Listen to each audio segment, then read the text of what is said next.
So the first piece we should look at as far as stage combat bits that we can put together is the hair pull. So the idea is that you're going to make a sign language E with your fist. So you're not grabbing with fingers ever.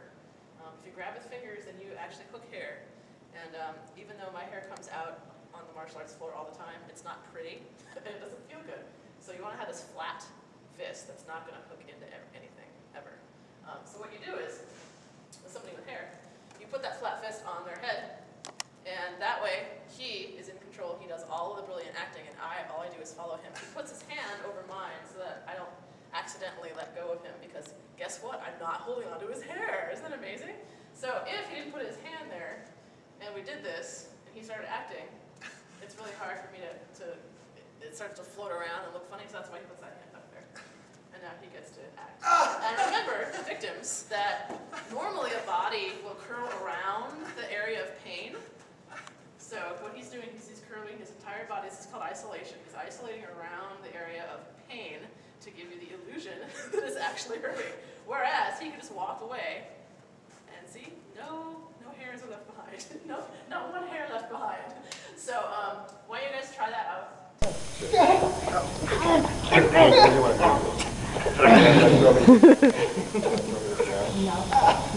No hair.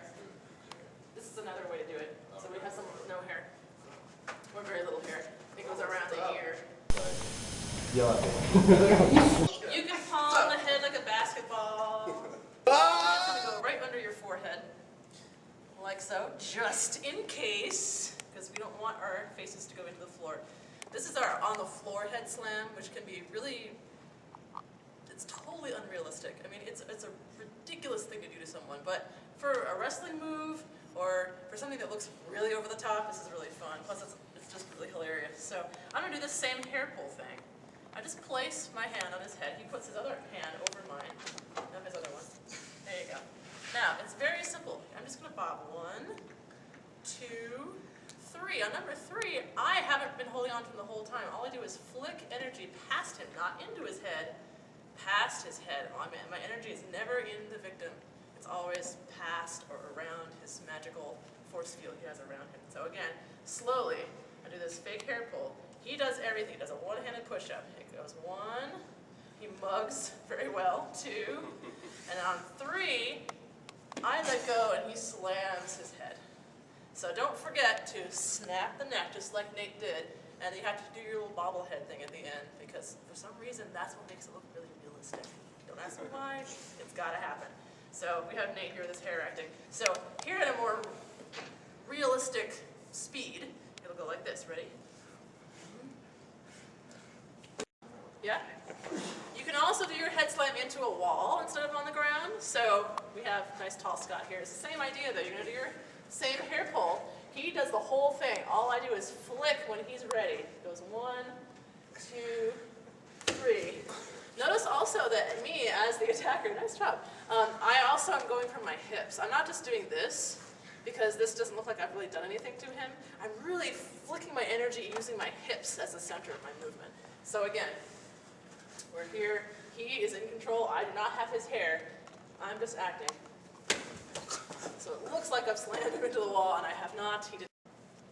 So with pushes, the main thing is this victim is always in control. Because if the victim is not isolating body parts effectively, then the story of the push is not being told effectively.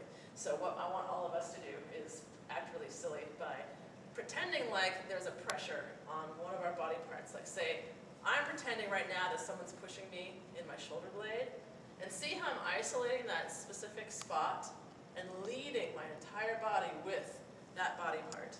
You can imagine that somebody's pushing you from the small of the back. What would happen first? Yeah, just that. Exactly. So try this just for a couple of seconds. Pretend.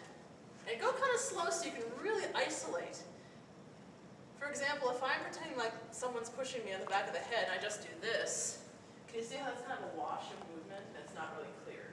But if I do this, it's my head specifically, I'm isolating it. Okay? So just try that on your own. You'd be your like fight club, you're fighting yourself, you're being pushed by the invisible. Scott, I noticed, has some pretty awesome isolation, so I'm just going to demonstrate with him. So check this out. You guys were all doing this invisible man pushing me thing. It's exactly the same thing. I'm not pushing my energy into his body. Wow, that was cool. I am flicking lint off of his shirt. So at no time do I actually want to make him move with my own motion. He is doing everything by himself. Okay, so he can even do it by himself the way we were just doing it. That's how we practice it.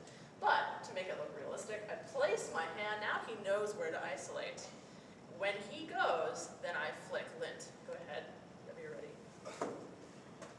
So I'm following his movement. And of course, I'm going with my hips to make sure I'm not doing this sort of robotic thing. So again, I place, he knows what to do, I follow him. So it's looking like I'm actually throwing him when he's throwing himself. So we can do it this far away from each other. Go ahead and do the same thing you just did. I place my hand. Go ahead. Wow, look! I don't even have to be touching him. Same thing with a front push. You just place your hands and flick.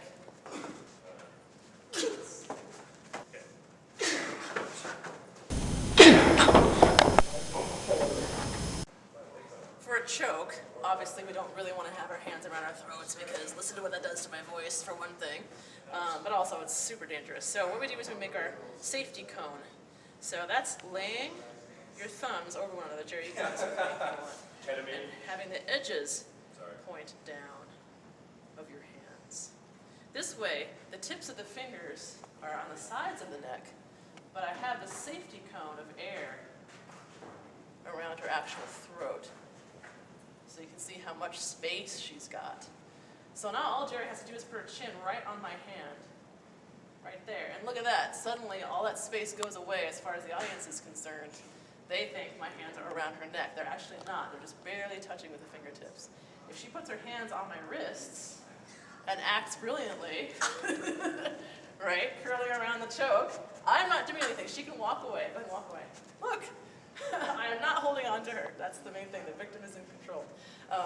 One good thing to practice when you're doing a choke is this flick, and then draw, and then place.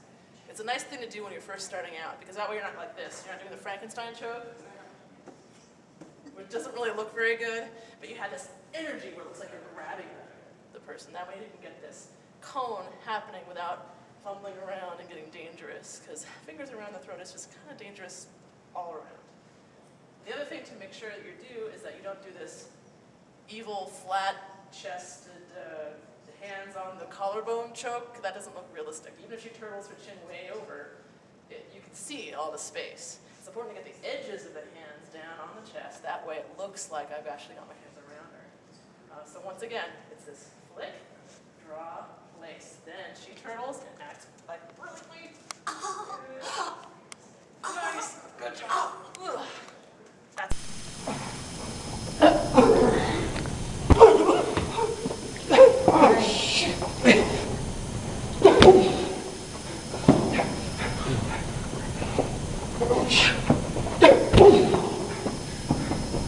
try and put these techniques together now that you know how to do them. We have the choke, we have the two different kinds of pushes, actually all kinds of pushes. You can push from all kinds of directions.